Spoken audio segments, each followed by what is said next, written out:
娘の言葉が私の心を一瞬で凍らせた。ここは結婚式場の控え室。純白のウェディングドレスに身を包んだ彼女は、明らかに恨みを抱えた表情で私を睨んでいる。今まで大切に育ててきた娘の変貌に唖然とする私。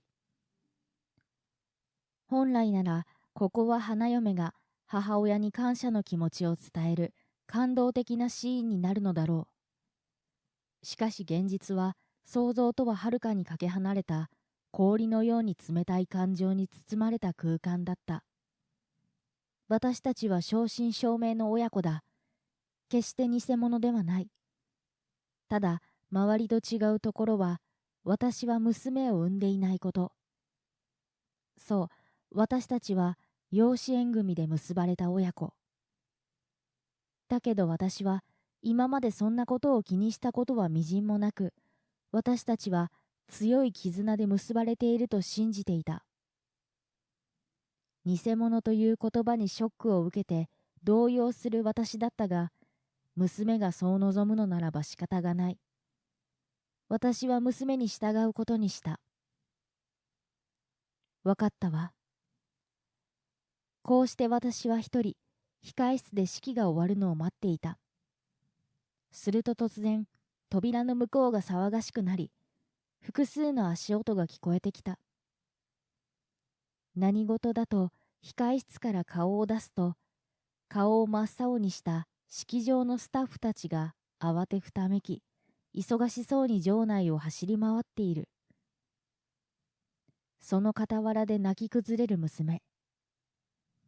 どうやら本日の式は中止になったらしい。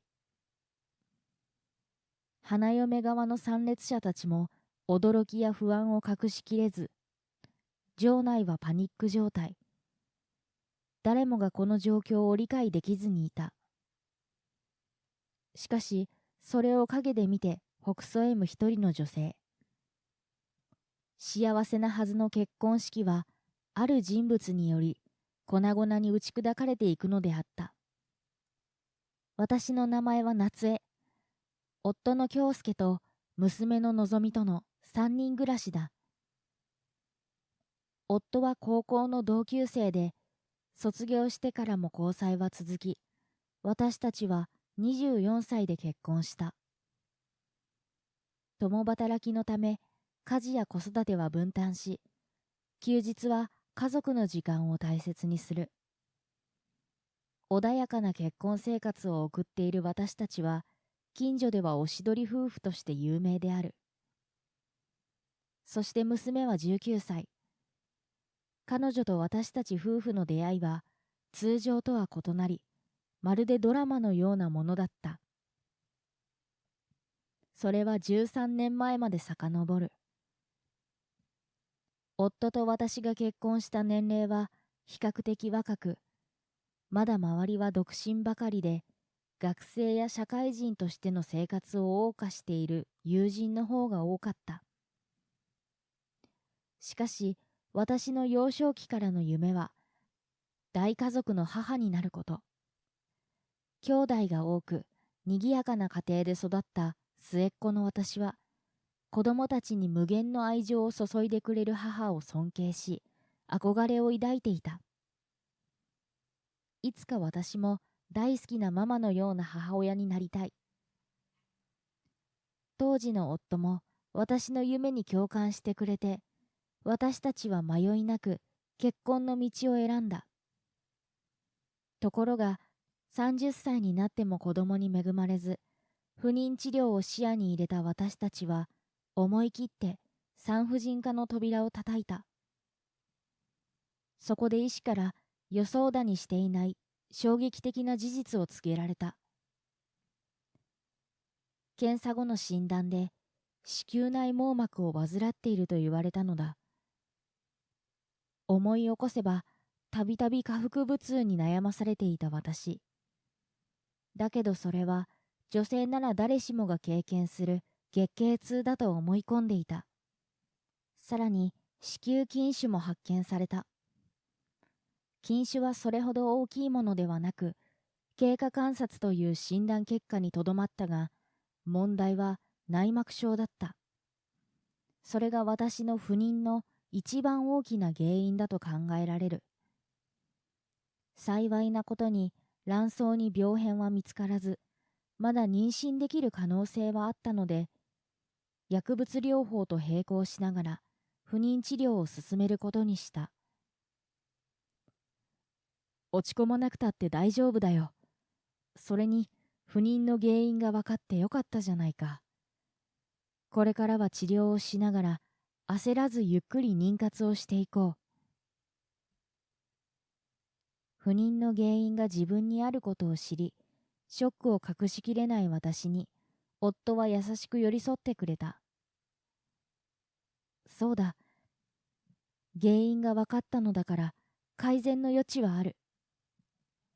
こうして私は夫に支えられながら治療と並行しての妊活を始めた。しかし、いくら頑張っても私は喜びの涙を流すことができなかった。それから2年後、いつも以上に激しい腹痛に襲われ、私は産婦人科に駆け込んだ。診察室で超音波の画面を見ながら、医師が厳しい表情を浮かべている。室内に漂う緊迫した空気に息苦しささえ感じる。そんな中、医師が口を開いた。子宮内膜症が悪化しています。このままだと卵巣が危ない。どういうことだろう。私はその言葉に首をかしげた。それに加え、子宮筋腫が急激に肥大化しています。これを放っておいてはいけません。医師がすぐに手配をし、私は MRI を含めさまざまな検査を行った。その結果、肥大化した筋腫は将来がんになる可能性が高く、また日常生活に支障をきたすため、医師から子宮全摘出手術を勧められたのだ。頭が真っ白だった。この2年間、いつか会えるだろう我が子を待ち望み、辛い治療にも耐えてきた。幼い子供を連れた家族を見るたびに、次は私たちの番だと夫と励まし合ってきたのだ。子宮全摘出となると、私の夢の実現は絶望的だ。私はこの事実を受け止められず、これが悪い夢であってほしいと思った。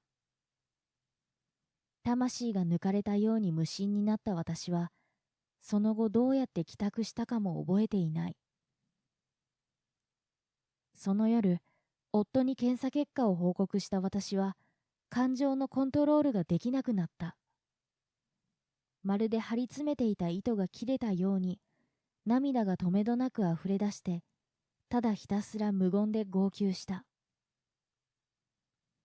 うまく言葉が出ない私を、夫は優しく受け止め、何も言わずに抱きしめてくれた。どうして神様は平等に幸せを与えてくれないのだろう。私は自分の人生に失望した。この両手で我が子を抱きしめたかった。私の夢が遠ざかっていくのを下腹部の痛みが嫌が応でも教えてくれる。こんなに痛い思いをするのならば、陣痛や出産で味わいたかった。私はもうすぐお別れする子宮のある場所に手を当て、涙が枯れ果てた空虚な瞳で窓の外を見つめた。そして後日、私は子宮全摘出手術を受けた。お腹に残った手術の傷跡。しかし、それ以上に私の心の傷は深く刻まれた。喪失感に苛まれた私は何をする気にもなれず、術後はただ流れる時間に身を任せたまま毎日を送った。夫はそんな私を咎めることなく、何よりも体と健康が大事だと優しく寄り添ってくれた。それから数ヶ月が経ったある日のこと、一人で過ごす平日の昼下がりに、私は思いがけない訪問客を迎え入れた。突然チャイムが鳴って玄関の扉を開けると、そこには小学生の少女が佇んでいる。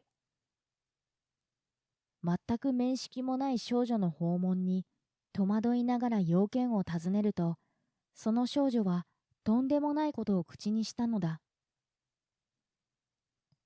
このお家にパパが住んでるから育ててもらいなさいってママに言われたの。ランドセルを背負い、両手には小さなカバンを持った少女の緊張した眼差し。おそらく家を間違ったのだろうと丁寧に断ろうとした私に、女の子はさらに驚くことを告げた。パパの名前は京介、32歳。私はパパの子よ。帰る家がないの。だから助けて。一体どういうことだ。この子は夫の隠し子だというのか。私は慌てて仕事中の夫に電話をした。電話の向こうの夫も寝耳に水のようで驚きを隠せない様子だった。それに夫は私にいつも寄り添い優しく包んでくれる人。浮気をするなんて考えられない。私は夫を信頼していたので、これは何かの間違いだと確信してすぐに電話を切った。そして警察と児童相談所に連絡をした。少女は悲しそうな表情で私を覗いた。私、どこに連れて行かれるの？また一りぼっちになるの？事情はわからないが、この少女も不安なのだろう。それに、大人の都合で育児を放棄された少女は、行くあてもなくたらい回しにされている。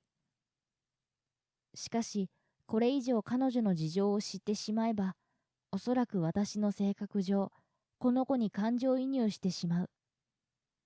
そんな事態を避けるため、私は少女がなぜうちに行き着いたのかという詳細を聞かないことにした。大丈夫だよ。もしかしてお腹空いてる？さっき作ったカップケーキがあるんだけど、よかったら食べていって。私はそう言って少女を家の中に通した。趣味でよくお菓子作りをする私。きっかけは将来の子供に食べさせたいという思いからだが、今では喜んで食べてくれる甘党の夫のために、そして自分の気分転換のためにキッチンに立っている。このケーキ、とてもおいしい。こんなママだったらよかったのに、この家で暮らしたいな。なんて寂しそうな瞳なのだろう。小さな肩を震わせるこの少女をぎゅっと抱きしめてあげたい。もっと話を聞いてあげたい。だけど、もうすぐこの子は児童相談所に引き取られる。それに少女の両親がどういう人かもわからない。むやみに関わらない方がいいだろう。そんな葛藤が私の中で繰り広げられると、玄関のチャイムが鳴った。警察と児童相談所の職員が来たのだ。そして少女は児童相談所に引き取られていった。のぞみちゃんっていうの、6歳よ。素直で可愛い女の子。本当に心当たりない？私は帰宅した夫に今日の出来事を詳しく話し、1枚だけ撮らせてもらった写真を見せた。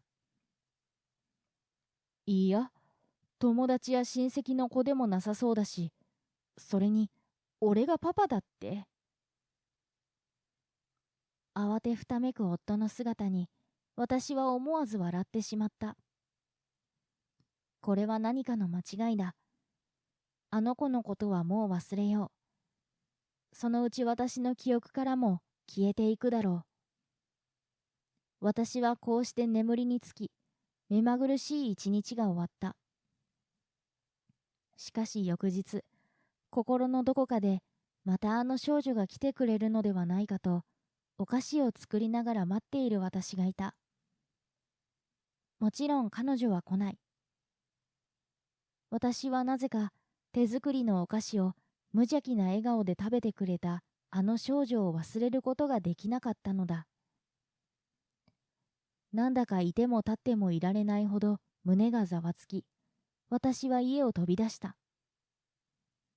そして足早に向かった先は、昨日少女を引き取った児童相談所だ。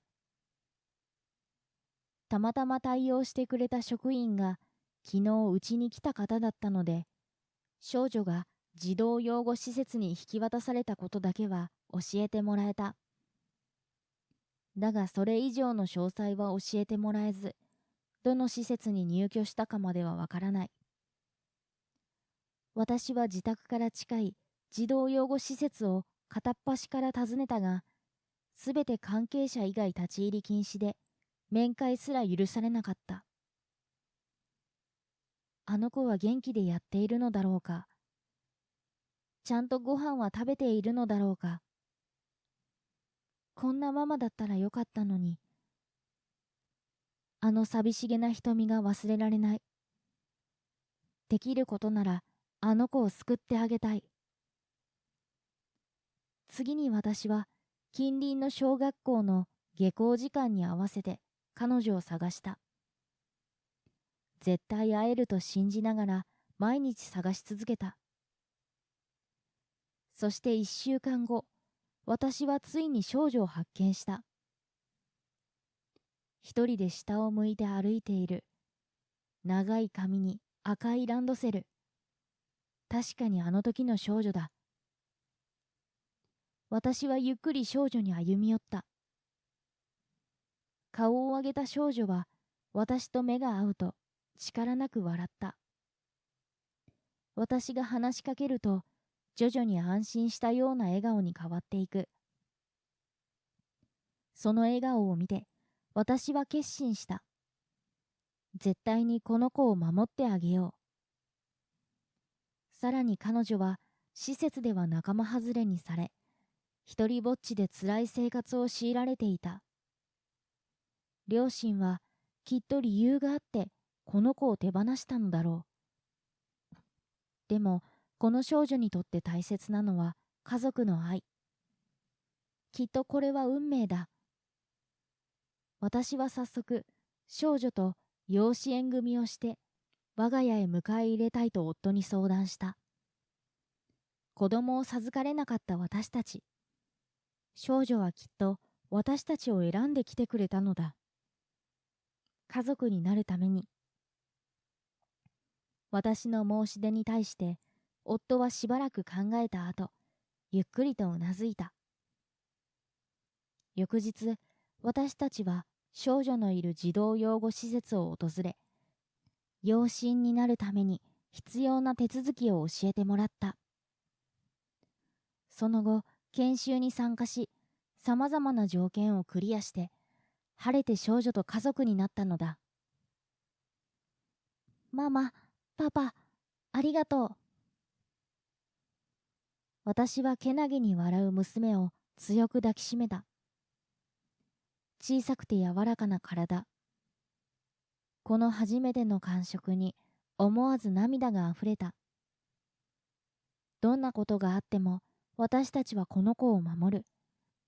そして一緒にどんな困難でも乗り越えていこう。こうして私は母親になった。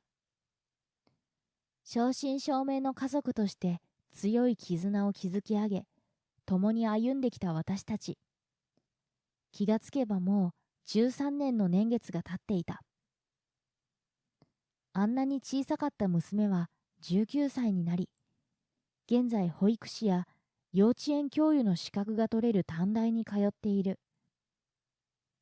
娘は過去の自分の経験から少しでも寂しい思いをしている子供を助けたいと保育士を目指すようになった。志を持って勉強に励む短大生活は充実している様子だった。だがある日、いつものように三人で囲む食卓で、娘は急に神妙な面持ちで箸を止めた。私、妊娠しているかもしれないの。突然の娘の告白に、驚きと戸惑いを隠せない私と夫。翌日、私はとにかくきちんと診察してもらおうと、娘を産婦人科へ連れて行った。そして結果は、妊娠3ヶ月だという診断だった。診察室で私の隣に座る娘は、力強い眼差しを医師に向けてしっかりと話を聞いていた。娘はもう子供を産んで育てる決心をしているのだろう。娘の瞳からそんな強い意志が感じ取れた。命を授かるということは本当に奇跡でかけがえのないことだ。過去の辛い経験を通して私は特にそれを痛感している。娘が子供を産んで育てるのはもちろん賛成だし、私も責任を持ってサポートしていこうと思う。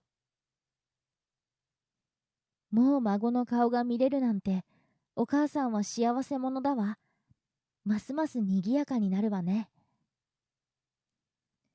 満面の笑みでそういう私をじっと見つめる娘の方に涙が光っていた。出会った頃は無邪気な少女だった娘が、今では立派な女性になっている。私は改めて13年前の娘との出会いに感謝した。後日、娘は自宅にパートナーを連れてきた。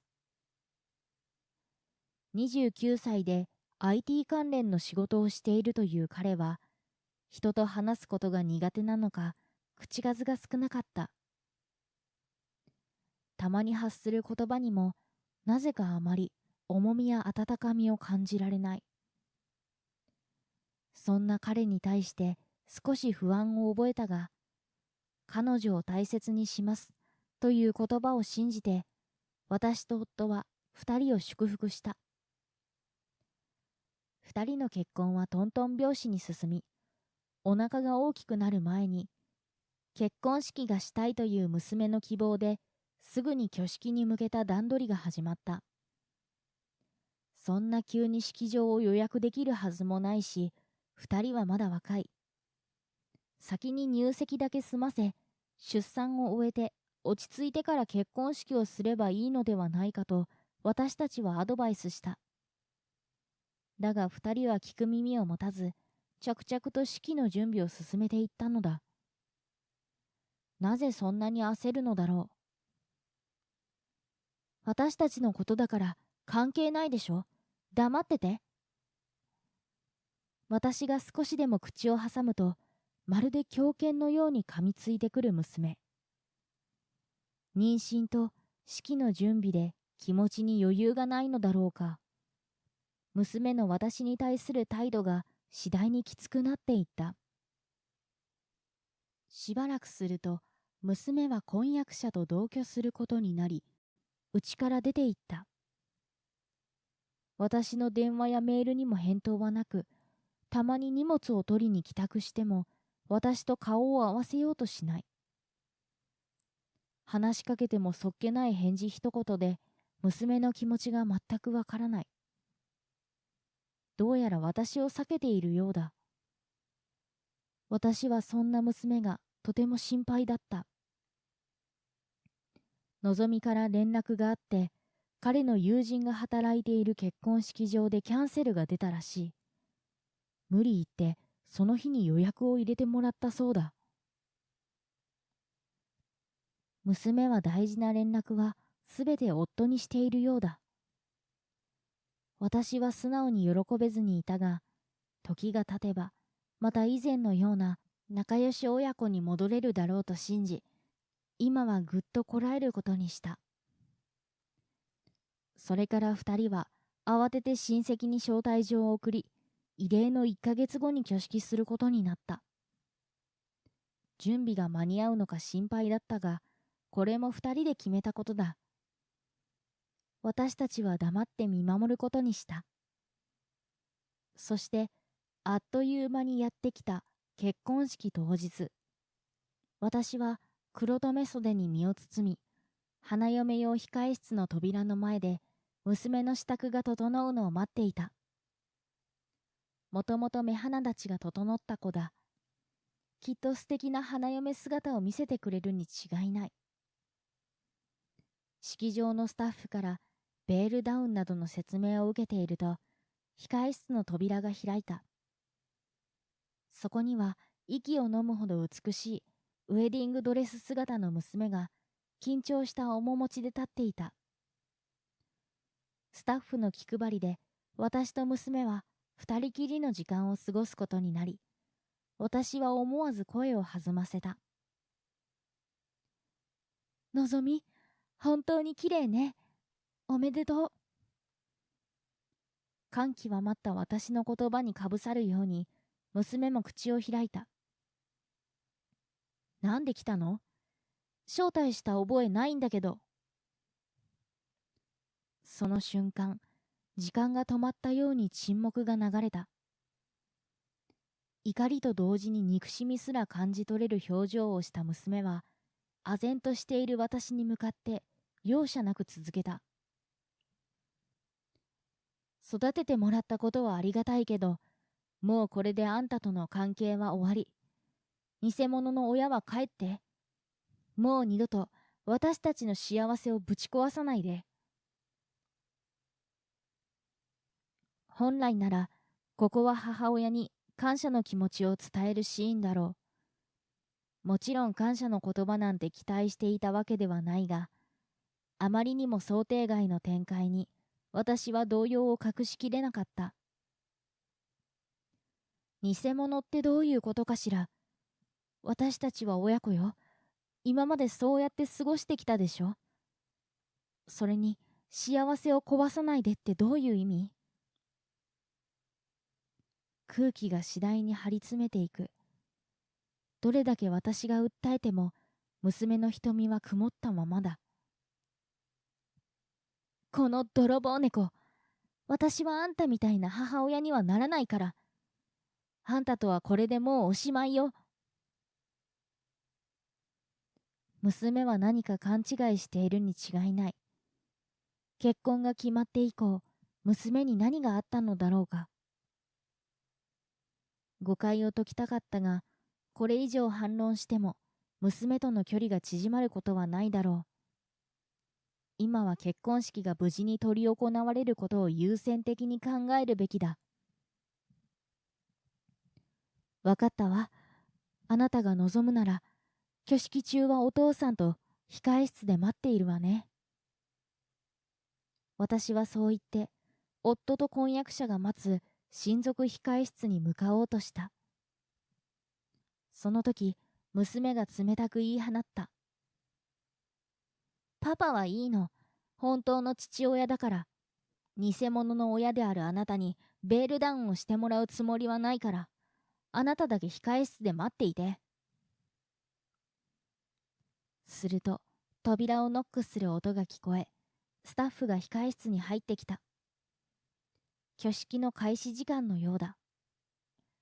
娘はスタッフと共に、チャペルの扉の前に立つ夫のもとへ歩いていった。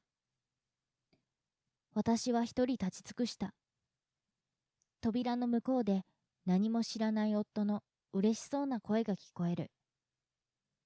私は頭が真っ白になり、一人ぼっちで取り残された控室で呆然としていた。それから30分ほど経った頃、控室の外の通路からバタバタといくつもの足音が聞こえてきた。何人かが慌ただしく走り回っているようだ。もう式は始まっているはずなのに、一体どうしたのだろう。すると突然、娘の叫び声が聞こえた。どういうこと？どうして彼がいないの？キャンセルって何？私は慌てて控室の扉を開けて様子を確認すると、青ざめた顔で走り回るスタッフたちとパニック状態の娘、そして事態が飲み込めず唖然と佇む夫がいた。どうしたのですか？私の声に気づいたスタッフの一人が立ち止まり、早口で衝撃的な事実を告げた。なんと花婿と彼の親戚全員が姿を消し、本日の式は中止になったとのことだ。確かに式場には花嫁側のゲストしか残っていない。私たちの親戚が不安そうにこちらを見ていた。私はこの状況の理解に苦しんだが、これは現実だとすぐに頭を切り替えて夫を見た。夫はしっかりと私の視線を受け止め、うなずいた。夫はすぐにざわつき始めたゲストたちに式は中止になった旨を伝え、お引き取り願うように丁寧に頭を下げた。私は受付を担当してくれた義妹に耳打ちした。ただならぬ気配を感じた義妹はすぐに状況を飲み込み、参列者から集めた祝儀袋を持ち出し、各ゲストに返却する対応をしてくれた。義妹のアシストのおかげでゲストたちの混乱は収まり、全員式場から立ち去った。式場のスタッフに促されて、私と夫が控室に戻ると、憔悴していた娘が突然パニックを起こしたように叫び出した。どうしてこんなことになるの？私は本当のママに言われたことをしただけよ。一番ショックを受けているのは娘に違いない。私は娘の背中をさすって少し落ち着くのを待った後、質問した。本当のママってどういうこと？一体何があったの？私は娘の言葉に困惑しながらも、どうにか必死に正気を保とうとした。一体誰がこんなひどいことを。そんな時だった。控室の扉の方から女性の声が聞こえた。どう？結婚式でズタズタに心を傷つけられる気分は。振り返ると、一人の女性が扉の前で腕を組んで、薄気味悪い笑顔を浮かべている。この女性、どこかで見たことがあるような気がする。すると、娘は泣きながら、その女性のもとへ駆け寄った。ママ、これはどういうこと？彼はどこに行ったの？ママ？娘のママは私だけなはずなのに、一体何者なの？その女性は目を細めて私を睨んだ。その視線に私は突然稲妻が落ちたような衝撃を受けた。あさみ？あさみでしょ。ママって何？なんでこんなところにいるのよ。なんとそこに立っていたのは私の高校の同級生で、親友と言えるほど仲が良かったあさみだった。あさみは駆け寄った娘には何一つ気にかけることなく、鋭い目つきのまま私に近寄ってきた。そうよ、母親ぶっていいご身分ね。のぞみは私の娘、私が産んだ子なの。子供ができないあんたに母親ごっこをさせてあげたんじゃない。少しは感謝しなさいよ。迫り来る彼女の恐怖に私は思わず足を震わせた。幸せいっぱいなはずの結婚式でどん底に突き落とされる人の気持ち、少しは分かった？ただならぬ異様な雰囲気を醸し出すあさみに、この場にいる誰もが恐れを抱き、固唾を飲んだ。そして彼女の口から長年募っていた私への恨みが次々と吐き出されたのだ。始まりは高校時代にまで遡る。浅見はクラスで人気者の男子生徒に片思いしていたらしい。思いを伝えようと決心したある日、その男子生徒と私が仲良く下校している姿を目撃したようだ。その男子生徒とは今の私の夫だ。確かに夫は周りの複数の女子から好意を持たれ、私も密かに思いを寄せていた。当時の私と浅見はそんな話を一切しなかったため、お互いがライバルだなんて知る由もなかったのだ。しかし浅見は小学生の頃から夫に片思いしていたようだ。親友の好きな人を奪って勝ち誇ったように放課後イチャイチャして、それを見せつけるのはさぞ楽しかったでしょうね。この裏切り者。浅見は何か勘違いをしているのだろう。私と夫が付き合いだしたのは、夫が私に告白してくれたことがきっかけだ。つまり、元から両思いだった者同士が恋人になっただけ。決して略奪したわけではない。それにこんなに傷ついた私を、あんたは結婚式にまで招待して、バカにするのもいい加減にしなさいよ。私の気持ちなんて何も考えずに、あんたは当てつけのように幸せな姿を見せつけて、親友だと思っていたのに、がっかりだったわ。私の頭は混乱していた。私の記憶では、高校時代に付き合うことになったと、親友である浅見に一番に報告したとき、彼女は自分のことのように喜んでくれた。そして卒業式の日に、もし結婚するなら私も式に招待して、と言ったのは浅見自身だ。でも、それらはすべて偽りで、心の底では私を憎んでいたのだ。親友だった浅見と絶縁したのは、私と夫の結婚式での出来事がきっかけだった。酒を浴びるように飲み、おめでとうの一言も言わず、終始ふてぶてしい態度をとっていた浅見に対し、私の親戚が心配して酒を控えるように助言したのだ。だが、ひどく酔いが回って意識が朦朧としていた浅見は、その親戚に罵声を浴びせた。慌てて駆けつけた式場のスタッフに促され、披露宴会場を出た浅見。それ以降、私は浅見との関係を絶った。あれから長い年月が経ち、私の記憶から浅見の存在は薄れていった。しかし彼女はずっと私に復讐するタイミングを伺っていたのだった。私はあんたを陥れることだけを考えて生きてきたのよ。どんな手を使ってでも不幸な人生にしてやる。私が受けた屈辱を同じように味わわせてやろうとね。狂気に満ちた浅見は、そう言ってけたたましく笑い出した。私と絶縁した後の浅見は、男癖が悪くなり、夜の街で出会った複数の男性と関係を持つようになったのだそうだ。男性から声をかけられ、きれいだとおだてられることに快感を覚えたのだという。たとえ一夜限りでも、まるで恋人のように過ごすことで、失恋した辛い経験を塗り替えたかったのかもしれない。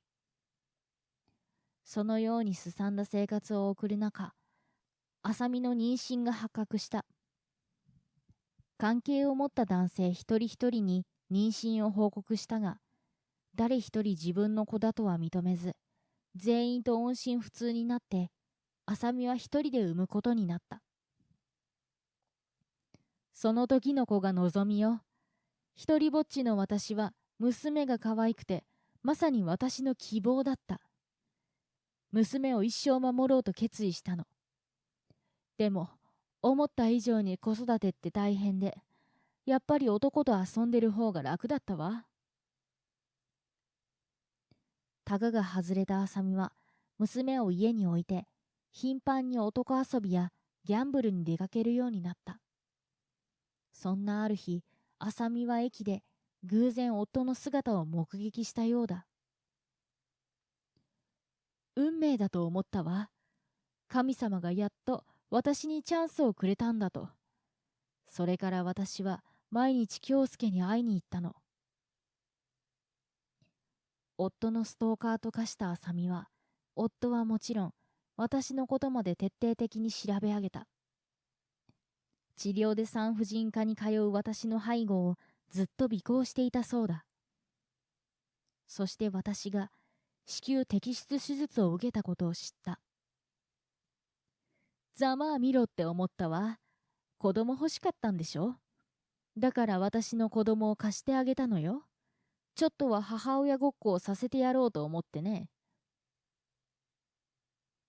娘に夫を本当のパパだと言い聞かせ、私たちの家で暮らすように命じた浅見。まさかこの頃から彼女の復讐が始まっていたなんて。こうして浅見は子育てを私に押し付けながら、ゆっくり私への復讐計画を実行していたのだった。私は恐ろしさのあまり言葉を失った。後の娘となる少女にもう一度会いたくて、複数の児童養護施設を訪ねて探し回った13年前の私。だけどそれも浅見の作戦であり、私はそれにまんまと引っかかったのだ。私たちが家族になった後も、浅見はずっと陰で私たちを見ていたなんて。この13年間、私たちの幸せな生活すべてを監視されていたのかと考えると、私は気が狂いそうになった。そして娘が18歳になった頃、浅見は結婚式場のスタッフとして働いている自分の弟を巻き込み、ついに私への復讐を実行に移したのだ。のぞみの婚約者は私の弟の後輩なの。金を払うからのぞみといい関係になり、身ごもらせるようにお願いしたのよ。IT 関連の仕事なんて嘘。本当は無職でどうしようもないやつよ。それを聞いた娘は顔面蒼白になり、うなだれた。結婚式のドタキャンで相当なダメージを負った上に、さらなるショックを受け、貧血を起こしたようだ。私は娘を横にさせて休ませた。そんな娘を全く気に留めず、浅見はさらに話を続けた。立場上、弟の命令には逆らえないあいつは、遊ぶ金欲しさもあって、私たちの話に乗ったわ。まあ金ももらえて、こんなに可愛くて若い子を抱けるって、あいつにとってもおいしい話だったみたいね。作戦通り、無事妊娠した娘に浅見は近づいた。13年前に自分を捨てた生みの母親。娘はその顔をしっかりと覚えていた。突然の浅見の登場に戸惑いと恨みを隠せない娘は、最初のうちは何を言われても彼女を拒否していたらしい。しかし浅見は当時はお金がなくてどうしようもできず、娘の幸せを考えて泣く泣く手放したのだと嘘をついて泣き出したそうだ。その渾身の演技に娘は騙され、さらに私は無理やりパパを奪った憎い女だと洗脳された。お前、何を言っているんだ。俺がお前といつ関係を持った。ただのくだらない妬みだけで、当時6歳の少女まで巻き込んで復讐だって。正気か。浅見の登場後、ずっと黙っていた夫が初めて口を開いた。恐怖と驚きで声が震えている。浅見はそんな夫に近づいていく。あなただってこの女に騙されているのよ。子供一人産めないじゃない。私だったらあなたのために何人でも産んで幸せな家庭を作ってあげられるわ。それに今だってあなたを愛している。いい加減目を覚まして。まるで悲劇のヒロインのように、自分に酔った浅見は、さらに夫に近寄った。だが夫は、汚いものでも見るような目で、浅見を睨んだ。これ以上近寄るな。長年にもわたって俺たちをストーキングして、お前がしていることは犯罪だぞ。これ以上、俺たちの人生に関わるんじゃない。夫は浅見を一周した。すると浅見は、なんで分かってくれないのと大暴れし、同席していたスタッフに押さえつけられた。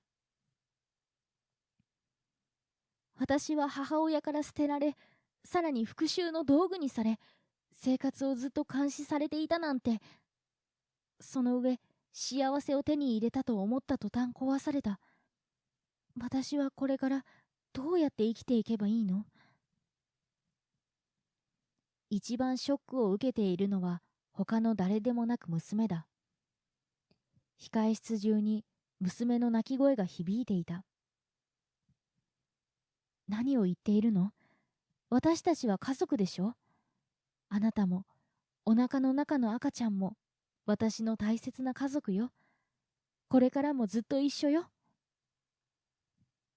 私は娘を強く抱きしめた。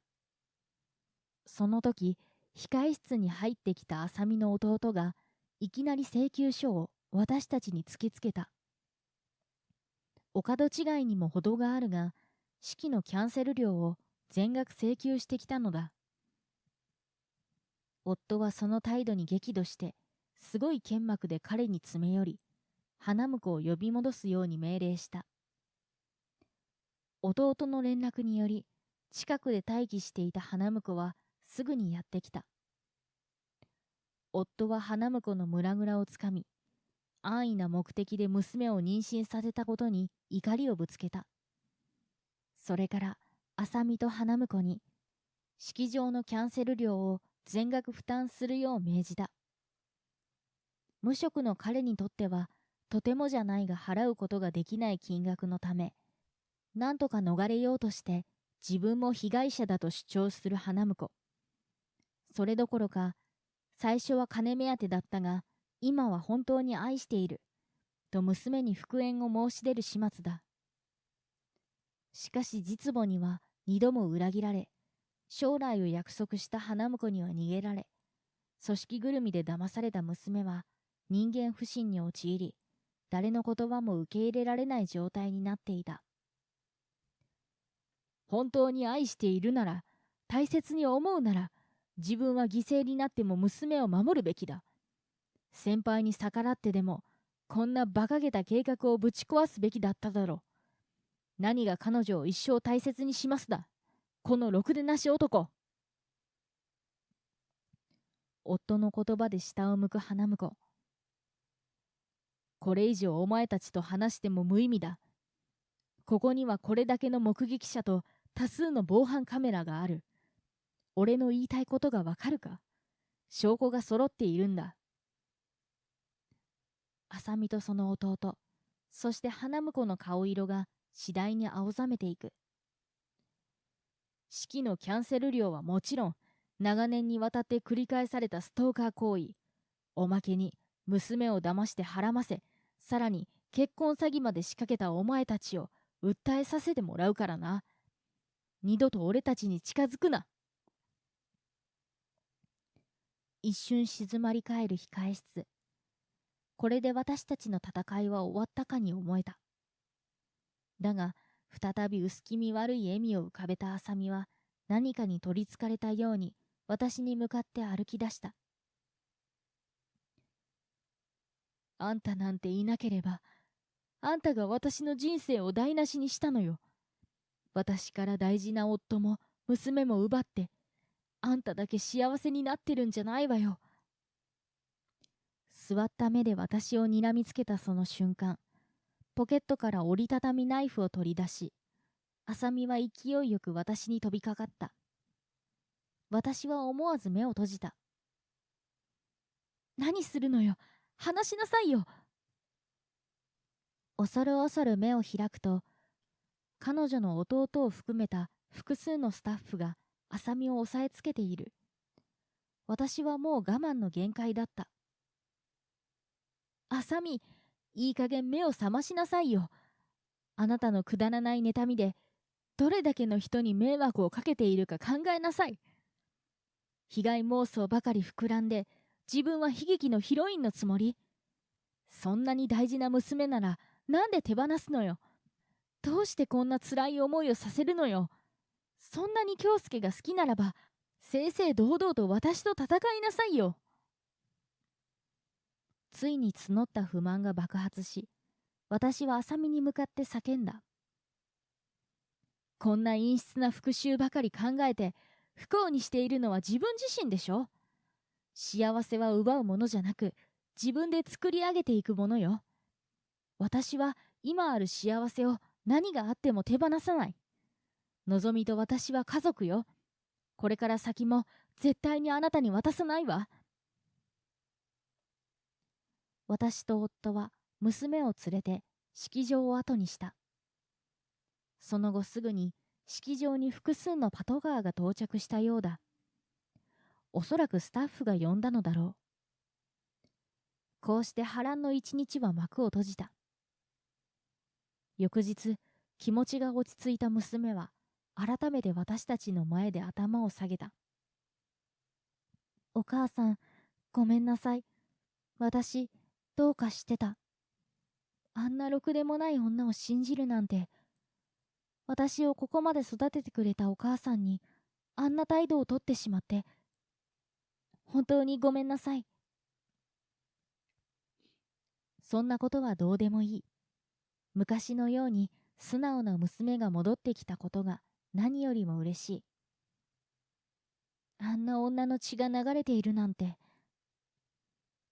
そう言って泣きじゃくる娘を私は優しく抱きしめた。血なんて関係ないよ。あなたの家族はここにいるんだから。お腹の赤ちゃん、一緒に育てましょうね。お母さん、お母さん。娘は私にすがりつき、何度もお母さんと呼んだ。それだけで娘の気持ちは十分に伝わってきた。あれから諦めの悪い花婿から何度か連絡があった。本気で娘との復縁を望んでいるようだ。しかし娘は男を見る目がなかったと反省し、その申し出を突っぱねた。決別してもお腹の子の父親であることに変わりはない。そのため花婿には子供の養育費をしっかりと請求するつもりだ。いまだに無職の彼は多額の請求にまた顔色を変えて悲鳴を上げているに違いない。ちなみに浅見の弟もあの騒動で信頼を失い、会社をクビになったそうだ。無職の男2人、これから励まし合って生きていくのであろう。そして浅見にはストーカー規制法により私たちに対する接近禁止命令が出された。さらに長年にわたるストーカー行為が非常に悪質と判断され、浅見は私たちに多額の慰謝料を支払うことになった。それに加え、結婚式場のキャンセル料の支払いが彼女を襲い、ついに消費者金融に足を運ぶことになったらしい。みるみる膨れ上がる借金の返済額を目の当たりにして、途方に暮れているだろう浅見。彼女に幸せが訪れるのはまだまだ先のようだ。お母さん、ほら、触ってみて。赤ちゃんがお腹を蹴ったわ。私たちは日に日に大きくなる娘のお腹に喜びを感じながら、孫の誕生を心待ちにしている。いろんな経験をした娘ならきっとわかっているだろう。生きていればもちろん辛いことだってたくさんある。しかし子供はみんな幸せになるために生まれてくるのだということを